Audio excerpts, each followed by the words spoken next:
in bringing ourselves into power over pelvic tilt issues, we're going to operate on two proven principles. Principle number one, when you gain pain-free ability in and around an area, we see less symptoms. Proven principle number two is that when you gain strength through a stretch position, you actually see an exponential reduction of pain and injury. For each of these four exercises, we're going to look at why, we're going to look at how everyone can start, and then I'm going to tell you exactly where it fits into the ATG system so you have the best understanding for safety and results. The seated good morning. Why? Well, compared to any other exercise, this actually puts the most strength through a stretch position on the posterior side of the pelvis, meaning a common exercise like an RDL, okay, the hips are going to maybe come, we're going to get the thigh and torso maybe about a 90 degree or a little bit below. Even a squat's going to be really nice, but if we look at the seated good morning, this is actually the most. And what's so cool is that everyone can start it, because you just go sit out at the edge of a bench. I've trained people into their 80s on this. They just start with the pink dumbbells. I'm going to show you here with half body weight, which is a good mark I recommend getting towards, but you can start this as light as you want. So you're keeping the arch in the back, because if you just round it here, you see that's not actually putting a stretch through the muscles right behind the pelvis, the glutes. But if you're here and you use that weight to pull in, we're now with this movement getting the greatest strength exercise through stretch position. This is the farthest stretch strength exercise for the posterior side of the pelvis. Many people will see their symptoms go away just from adding this exercise. Now, in zero, we first work on an elephant walk so that we actually do gain some strength and mobility right behind the knee. So we actually do start with this area. We have a ground up approach. It seems to work best for gravity, not to put more muscle mass and strength on top that we can't handle down. So we do start with elephant walk in zero, but regardless of how far you get on that, you would then have more gains to sift and bring yourself with the seated good morning in dents. So the dumbbell is a very safe way to start, because if you got into trouble, you're done. So a huge mistake people make is trying to go to the bar first. So I don't think there's any reason to go to the bar until half your body weight is just not giving you a challenge anymore. So this alone can get a lot done. And then for someone who maybe wants to get more elite with it, now let's look at this. And now we have a really measurable standard once we get to the bar. I'm a normal height dude. A normal bench for a normal height dude is going to be perfect. If I put my ankles just in front of my knees so that I can't cheat with the quads, see how my thighs like parallel to the ground now? So if you were taller, you'd be up like this and it wouldn't be fair for you. You would actually have to put plates under your bench. I'll show you what that looks like. See now how it's lifted me up? So if you were taller than me, then boom, you'd be at a nice position. The same could go true the other way around. So for a shorter person, you might have to elevate the feet. But again, see how that now puts me at too great of an angle? So you want the thigh about parallel to the floor for a measurable standard. So this would be the right height for me. Now watch my back as I go down. I'm actually trying to get the lowest point of my abs to touch the bench. So I'm not just rounding here to get down. The lowest point of my abs to touch the bench. If you can get your abs to touch the bench without your chest touching the bench, that's a standard for range of motion in the glutes. And at first, you may be so tight through your inner thighs that you may just feel it in those adductors first, but that's good. We have to open up the adductors a lot of times to even get to the glutes, not to mention, this is one of the coolest exercises to bulletproof your groin, to be able to get a lower defensive stance. Imagine the tighter you are here, the tougher it is to get steals. I have really crappy reach, but I get a ton of steals on people because when I'm on defense, you see this? So I'm powerful in this position because I can hold my posture in this position rather than rounding, which wouldn't be as powerful of a position. So this is half my body weight. We do this in dent, not standards, because in standards you're allowed to push your strength more, whereas in dents it's about dominating a weight at more of a safe level. Why would that be? Well, what happens if you went too heavy? This is now not a good position to fail, right? So with other exercises, like we use the single leg RDL in standards because you can just let go of the bar. You see what I mean? So that's why we use the seated good morning in dense, because dense is not a program where you're really going to failure. It's more about dominating a weight repeatedly with exact amounts of time. So here you go. Here's your standard. Half body weight, should be pain-free and easy with perfect posture, with abs coming to the bench. So my abs are touching the bench, my chest is not.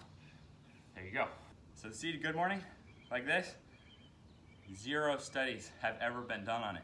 But that should make you very optimistic because millions of people suffer from these pelvic tilt issues, yet we haven't even tested the #1 most common sense thing to do about it. Now, the last place that fits in, that's in dense, because then in standards and the athletic programs, then we're getting into full squats, rock bottom squats with amazing posture, which are proven for the glutes. So the full squat may have some lengthening effect for the glutes, but the full squat is not going to put the leverage the same as this to actually create that direct lengthening for pelvic issues like we do in dense. So this is a key part of our yearly formula, is that 12 weeks on dense. Exercise number 2, hip flexors. Why? Well, look, I'm just holding the very opposite position of the seated good morning. The seated good morning is how much length do I have to get into this position. Then the hip flexor length is how much strength do I have to hold that position. We want ability everywhere. That's where we really see the magical athletic benefits. How does this change happen? Well, think about a squat. A squat wouldn't get the fullest range for the posterior, nor would it address the ability to pick up your leg. So you could drive up your squat, but not necessarily run faster because your leg, it got stronger, but it got heavier. So maybe your start improves, but your top speed goes down. And without laser timers, a lot of people are unaware of this. So the way I got really good at speed training is by using lasers relentlessly. Lasers on starts and lasers at top speed. And I didn't really care about regular sprints because I wanted to see differentials. So some of the best guys in the gym at the start were some of the worst guys at top end speed, and vice versa. And the seated good morning was the single biggest predictor of starting speed of the hundreds of athletes that I tested. And then the hip flexor was the single biggest predictor of top end speed, pound for pound hip flexor strength. So this has progressed. In 0, we work on different L-sit stuff, so you don't even need any equipment. You can start just getting used to handling your own leg. But isometrics and stuff like that, I think it's a good starting point, but then we want to get into motion. We want that eccentric load. So 20 reps, and I'll pop them off here because getting 20 reps, just to show you an example, this is 20 pounds, so this is more than 10% of my weight. 10% is the standard, getting thigh above parallel. And I don't even, and notice the back knee. The back knee's not bending, the back glute is flexed, so you even get some secondary effects. Every time you're at the top, boom, right there, you don't realize it until you're done. A lot of guys who have started doing this now start feeling their glutes when they're sprinting. Is it from the glute effect of this, or is it because, look, if you have a weak hip flexor when you're running, you're not even gonna get to that full extension when you sprint. So it's a chicken and the egg kind of thing. Now I haven't counted these. I'll need my editor to count them. I just want it to go to the point where you can see, look how safe this is. So one thing that's awesome is even if you haven't trained your hip flexors with the same intent as your squat, like if you want to run fast, okay, train your hip extension, but train your hip flexion with the same intent. You get what you ask the universe for. If you don't ask for stronger hip flexors to keep up with your own power, you won't be able to maximize your speed. The hip flexor size, that's your #1 difference maker between regular humans and elite sprinters. You can catch these guys up fast because notice I went to failure safely. Whereas on other exercises like the seated good morning, for example, it's more of a patient process. Seated good morning and squats, it's a little more patient. It's not as safe as doing this. And remember, everyone can start. My mom's working on these like this. Woo. She works on them like that. So everyone can start it. The hip flexors are trained throughout the ATG system, and we do it because we don't just want the posterior, as we showed in exercise #1. We want to be strong in those positions we can achieve on the other side. Remember, more ability is never a bad thing in and around the pelvis, in and around any area of your body. Studies only show the more pain-free ability, the less chance of symptoms. And before you say, oh, but that'll tighten your hip flexors, factually it won't, because my myself and the rest of ATG are living proof. We have world-class hip flexor length compared to any other system of strength training. Just like exercise number 1, the seated good morning, the hip flexor lift, no studies done on it. And just like the hip flexor lift, exercise number 3, the ATG split squat, no studies done on it, yet all 3 follow what science indicates to a T. So you should be extremely optimistic. The science of indicating where we should go, that's been thoroughly tested. The solutions for that, that's what ATG is. Want measurably world-class hip flexor length? Elevate your back foot 6 inches. Don't let your back knee touch the ground. And get your front hamstring to cover your calf without your heel lifting off the ground. I'll even do this in bare feet just to show you. These are Fayus. My footwear philosophy is simple.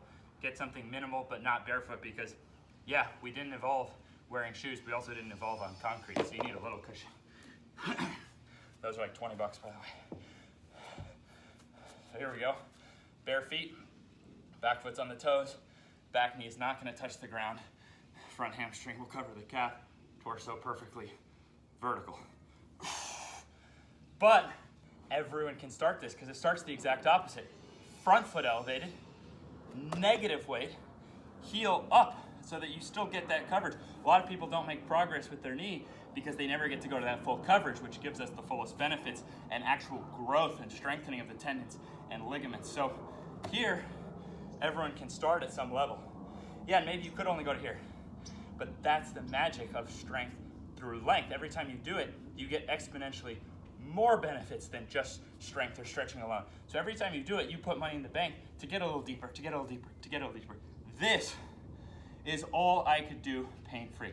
If all you knew about knees over toes, guy, was that this is where I had to start the split squat, and then you saw where I've gotten to, it's no wonder that my knees have gotten so bulletproof. I mean, if that's all you know, this is my number 1 exercise because of the sheer number of symptoms for so many areas of your body that it solves. No studies have been done on this, but hundreds have been done indicating why this might be the number 1 human exercise to bulletproof your lower body. And last but not least is a single-legged back extension to train the exact opposite of your ATG split squat. So in this case, it's how much weight can you really comfortably hold at the top. Like every ATG exercise, you could start not only with nothing, you could even start assisted and get your reps like that. This only comes into play in standards because we want to have world-class range of motion and general preparation. So this is like a finishing touch, not where we would start. And again, it flows nicely with our yearly strategy because if you're just trying to do everything at once, it can be hard to get there. If you do it brick by brick by brick, now imagine you have world-class hamstring strength, world-class balance between sides, world-class hamstring length, hip flexor, all these things, world-class strong through your feet and your ankles because we wouldn't want to add extra hip power on top of weak ankles, weak knees. Now you put in the single leg back extension, and now you can really get your true potential for speed. I've gone to the track with guys who thought they were so strong, but they struggled with their top end speed. And I would kick their ass in a flying laser timed sprint, and they would wonder how that was possible. And I would say it's because I'm stronger than you, and say, no, you're not stronger than me. I would take them to the gym, single leg back extension. I can do my own body weight like it's a cupcake on one leg and really hold that top position. And many people can, but some very strong guys who don't have top end speed, they find, holy crap, I've never trained that top extension because there's no load there when you do a regular deadlift. Not to mention we're working one side at a time, and these imbalances can really be a big issue. And like I said, everything in the ATG system scales. My mom did 0. My mom is on dense. She's going to do standards. In fact, I've already been testing her out, and she's already doing her single leg back extensions with her own body weight very easily. And you guessed it, no studies on a single leg back extension either. Surely not where you're actually seeing how strong you are at the top of the range, because we have endless studies on deadlifts and things like that which see how strong we are here, but what about how strong we are there in that extended position, which is a really key part of posture. So put these 4 together. All of them follow very basic exercise science laws, very basic physics laws. Then we use simple anatomy, biology to see you train, you recover, you get a little bit stronger without working through pain in the process. That's the trick, and it's absolutely amazing what any normal person, my whole career is built on being the most fragile guy of anyone I knew, the most fragile knees and other areas of anyone I knew. And I didn't just want to alleviate my symptoms. I was trying to figure out how to dunk too. So that is why this is so cool. You don't have to go into a rehab mode. You don't have to go do a bunch of dinky things that you lose your power. No, you can directly find out your athletic potential at the same time as finding out your bulletproofing potential while putting your parents and grandparents through it at the exact same time.